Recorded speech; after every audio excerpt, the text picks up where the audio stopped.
o las primeras palabras ahí a todo el mundo. Dijo: queridos hermanos y hermanas, los eminentísimos cardenales han llamado a un nuevo obispo de Roma.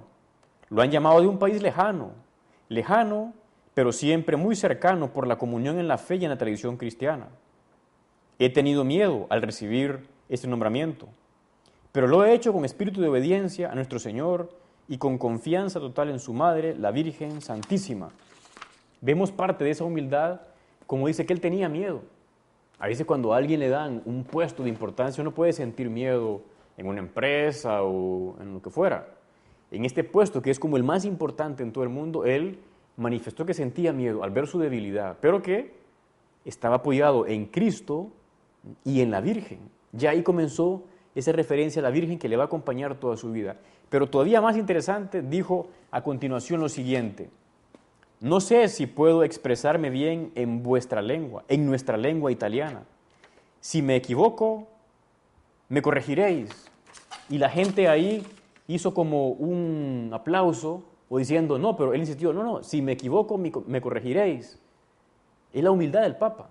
Desde el inicio se veía como alguien que iba a necesitar ayuda, la ayuda de nuestra oración, porque el Papa se apoya en la oración de cada cristiano. Bueno, en ese discurso él continúa haciendo referencia a Cristo y a la Virgen de nuevo. Se ve, y lo veremos también, el gran amor que el Papa tenía por la Virgen. Y sobre todo quería referirme, unos días después, cuando ya fue el solemne inicio de su pontificado, el Papa, Juan Pablo II, dijo las siguientes palabras. Dijo: no temáis, abrid más todavía, abrid de par en par las puertas a Cristo. O sea, fue el mensaje inicial, que nosotros abriéramos las puertas de nuestra alma a Cristo. Y esto es importante, toda la vida el Papa lo vivió así, porque su misión es llevar a las almas a Cristo, para que con Cristo vayamos a la Santísima Trinidad. De hecho, podemos preguntarnos, en estos 26 años del pontificado de Juan Pablo II, ¿he abierto yo mi corazón a Cristo? Hay que abrirlo con el sacramento de la confesión, o antes con el bautismo, si uno es adulto y no ha sido bautizado. Abrirlo también en la Eucaristía, en la Santa Misa, pero que entre ahí en nuestra alma y que ilumine todos los rincones de nuestro ser, no solo una parte o aquella, abrir de par en par. Ahora que esté en el cielo Juan Pablo II, como que nos dice con más fuerza, abre tu corazón a Cristo, ábrelo a la iglesia, porque no se entiende a Cristo sin su iglesia. El Señor vino acá para salvarnos dejando una iglesia, la cual subsiste en la iglesia católica, de la cual Juan Pablo II era la cabeza. Toda su vida fue así, como llevarnos cada vez más a Cristo. De hecho, en el Concilio Vaticano II, que me he referido antes, hay un documento, una constitución llamada Gaudium et Spes, gozo y esperanza. Es lo que hay en el mundo, una esperanza ante Dios. Entonces, en el número 22 de ese documento dice lo siguiente: Cristo, el nuevo Adán, en la misma revelación del misterio del Padre y de su amor, manifiesta plenamente el hombre al propio hombre y le descubre la sublimidad de su vocación. O sea, ahí se muestra en ese documento, el Vaticano II, cómo Cristo le manifiesta plenamente el hombre al propio hombre y le manifiesta, le revela la sublimidad de su vocación.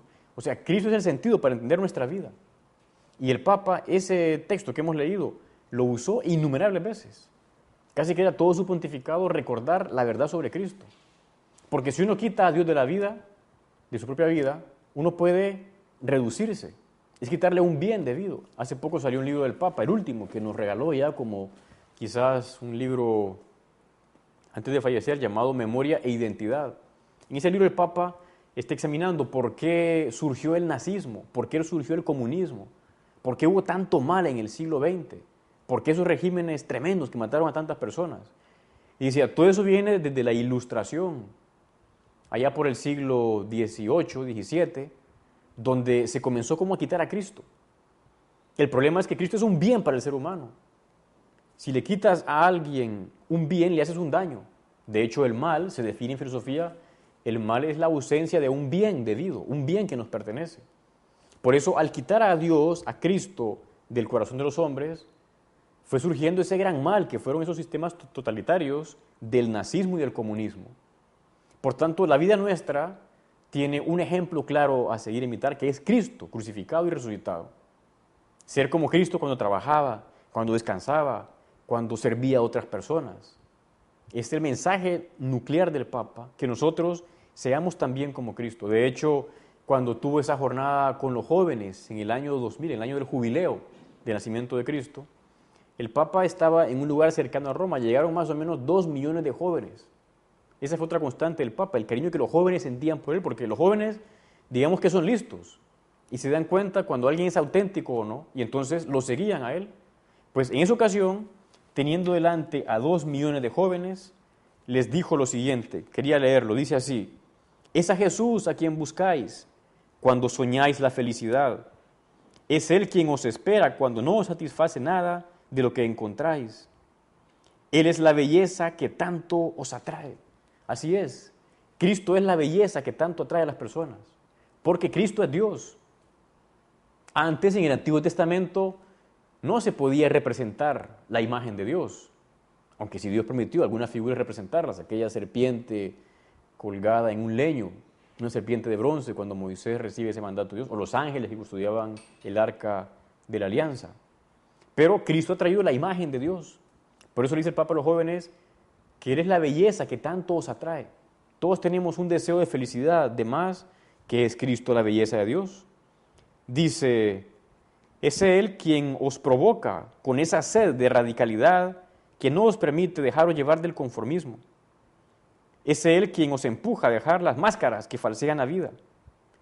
Es Él quien os lee en el corazón decisiones más auténticas que otros querrían sofocar.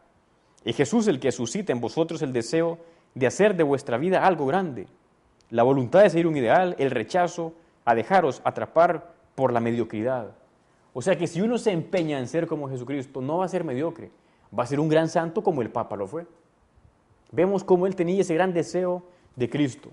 Y en una de las últimas encíclicas, o la última bien, llamada Ecclesia de Eucaristía, que significa la Iglesia vive la Eucaristía, nos dice, no es textual, pero dice en el número 25 más o menos, algo así como, es hermoso estar con Él, con Cristo. Y como el discípulo predilecto, recostar nuestra cabeza en el pecho del Maestro, para sentir ahí la profundidad de su amor. O sea, era la vida interior del Papa. Una vez contaban que llegó a un país y entonces tenía una pequeña capilla privada del Papa. Y unas religiosas en la mañana fueron a limpiar la capilla y estaba ya el Papa rezando, y lo dejaron, eran como a las 6 de la mañana, algo así.